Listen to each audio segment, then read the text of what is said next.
m'appelle Cara Mechtrigonet, j'ai 46 ans, je vis à Sion et je suis écrivain, du moins j'essaye.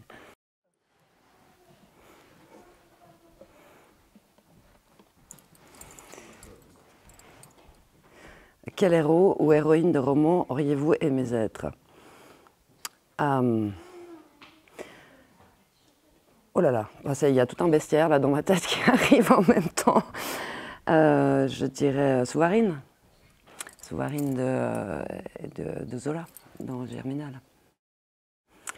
Parce qu'il est extrêmement indépendant, parce qu'il affirme ses idées, et puis parce que c'est un héros fondamentalement héroïque au sens premier du terme, et qui met les gens, qui met le lecteur face à des contradictions importantes.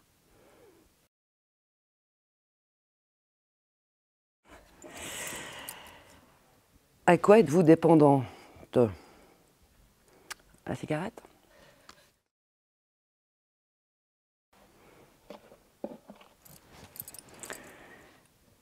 Quel message dans une bouteille jetée à la mer?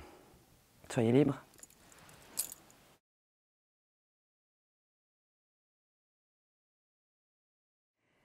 Reconnaissez-vous vos textes lorsqu'ils sont lus à voix haute par d'autres personnes? Oui, et en général, je vois toutes les fautes de rythme.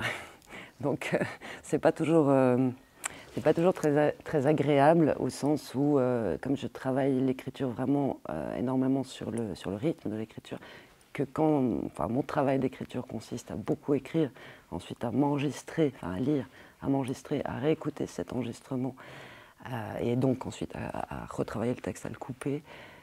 Forcément, quand quelqu'un d'autre le lit, je vois les chutes de rythme qui me déplaisent et ça m'énerve. Donc ça, c'est Hector qui parle, qui se plaint de son nom ridicule par ailleurs, mais Hector, c'est le fils de Luigi qui est un disparu de Mattmark, et Hector a vécu toute sa vie sans savoir qui était son père. Et là, c'est la première fois qu'il est monté à Mattmark le 30 août quand il y a la cérémonie, et il redescend avec Joseph, qui était un ami de Luigi, qu'il a rencontré sur la montagne. Je ne me rappelle plus très bien le reste du trajet.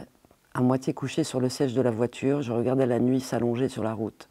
Les derniers lacets plongeaient dans la vallée. À mesure que nous descendions, la chaleur montait.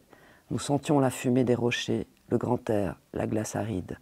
Je pensais aux veuves en majesté, à leurs colonnades tristes, perchées sur la sommité de la moraine effondrée. Le lac de rétention avait englouti les malheurs, mais les âmes s'élevaient de dessous les eaux vertes, et j'avais vu les lentes files des fils et des filles, la procession des perdus. Un aigle avait tournoyé lentement au-dessus de la maigre foule, la musique s'était tue. Je dessinais dans l'air les notes suspendues. Les souvenirs se bousculaient, je n'arrivais pas du tout à ordonner les éléments, les faits, les personnages. Tout m'était terriblement étranger. J'étais l'autre dans toutes les situations, l'autre irrémédiablement, grand quand ils étaient petits, bruns et poilus quand ils étaient glabres et clairs, inquiets quand ils avaient les réponses, aphones quand ils étaient bavards.